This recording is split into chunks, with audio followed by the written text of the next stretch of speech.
రణ్వీర్ సింగ్ నటించిన latest movie Dhurandhar. గతేడాది థియేటర్లలో రిలీజ్ అయిన ఈ సినిమా బాక్స్ ఆఫీస్ వద్ద ఎన్నో రికార్డులు బద్దలు కొట్టింది. 1300 కోట్లకు పైగా కలెక్షన్లు సాధించిన ఈ సినిమా ఇప్పుడు ఓటీటీలో కూడా వచ్చేసింది. లక్షలాది మంది ఈ సినిమాను నెట్ఫ్లిక్స్ లో కూడా చూస్తూ ఉన్నారు. అలాగే ఈ సినిమా గురించి చర్చలు జరుగుతూ ఉన్నాయి. ఇప్పుడు నెటిజన్లు దురంధర్ సినిమా క్రెడిట్ లిస్ట్ అలాగే నేమ్ కార్డ్ లో ఒక పేరు చూసి ఆశ్చర్యపోతూ ఉన్నారు. సినిమా క్రెడిట్స్ లో ఎగ్జిక్యూటివ్ ప్రొడ్యూసర్ రాహుల్ గాంధీ పేరు ఉండటం సినిమా ప్రేక్షకులను ఆశ్చర్యపరిచింది. కాంగ్రెస్ నాయకుడు రాహుల్ గాంధీ స్వయంగా ఈ సినిమాను నిర్మించారా అనే సందేహాన్ని వ్యక్తం చేశారు చాలా మంది. ఈ విషయంపై సోషల్ మీడియాలో మీమ్స్ ను కూడా షేర్ చేయడం ప్రారంభించారు నెటిజన్లు. కానీ నిజం వేరే ఉంది. దురంధర్ సినిమాకు కాంగ్రెస్ నాయకుడికి ఎలాంటి సంబంధమే లేదు. ఈ సినిమా క్రెడిట్స్ లో కనిపించే ఎగ్జిక్యూటివ్ నిర్మాత రాహుల్ గాంధీ, లోక్ సభ సభ్యుడు రాహుల్ గాంధీ వేరు వేరు.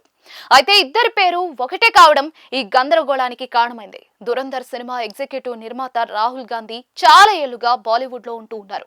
ఆయన ఒక ప్రొఫెషనల్ ఫిల్మ్ ప్రొడ్యూసర్.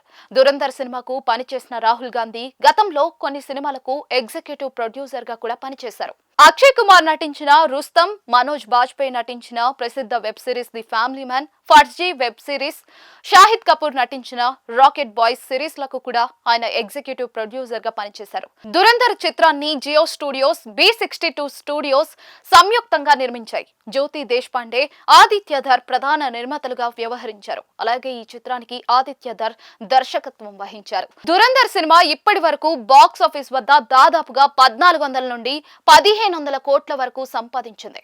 ఇప్పుడు ఈ సినిమా నెట్ఫ్లిక్స్ లో రికార్డులు బద్దలు కొడుతూ ఉంది.